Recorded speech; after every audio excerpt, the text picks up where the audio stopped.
ជំរាបសួរចានាងខ្ញុំឈ្មោះមុំមកពីខេត្តព្រៃវែងខ្ញុំចូលធ្វើការនៅចាសក្លេតាមរយៈអង្គការមួយខ្ញុំពិតជាសប្បាយរីករាយពេលដែលខ្ញុំចូលធ្វើការនៅចាសក្លេព្រោះជីវិតខ្ញុំបានផ្លាស់ប្ដូរដោយថានៅចាសក្លេ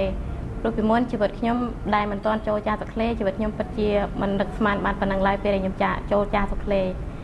អរគុណនៅចាសក្លេផ្ដល់តម្លៃសម្រាប់រូបនាងខ្ញុំដែលមិនចេះអ្វីសោះតែឥឡូវនេះខ្ញុំបានចេះធ្វើជាម្ហូបសម្រាប់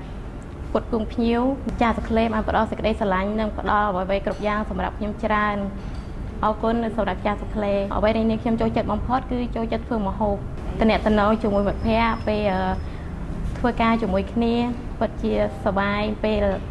ពិតជាសប្បាយខ្លាំងមែនតើតែថ្ងៃសម្រាប់ជីវិតរបស់នាងខ្ញុំពិតជាឃើញចង់ឃើញកូនរបស់ខ្ញុំរៀនបានខ្ពស់និងគាត់មានជីវិតល្អជាងជីវិតរបស់នាងខ្ញុំសម្រាប់ខ្ញុំពេលដែលមុននឹងចូលធ្វើការនៅក្រោយមុននឹងពេលចូលធ្វើការនៅចាសក្លេនិងពេលដែលក្រោយចូលធ្វើការចាសក្លេជីវិតនាងខ្ញុំពិតជាផ្លាស់ប្ដូរច្រើនដែលមិននឹកស្មានថានាងខ្ញុំនឹងបានប៉ុណ្ណឹងឡើយរាល់ថ្ងៃព្រោះ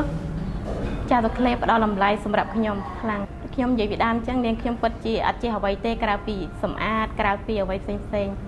ដូច្នេះនៅសម្រាប់នៅទីនេះគាត់ផ្ដល់ឱកាសសម្រាប់ខ្ញុំឲ្យខ្ញុំចេះធ្វើម្ហូបគាត់បង្ហាត់បង្រៀនខ្ញុំច្រើនសម្រាប់នៅទីនេះពិតជាពិសេសខ្ញុំនឹងមានមិត្តភ័ក្តិរួមការងារជាមួយគ្នាដោយប្រកបដោយសេចក្តីស្រឡាញ់ព្រោះពួកគាត់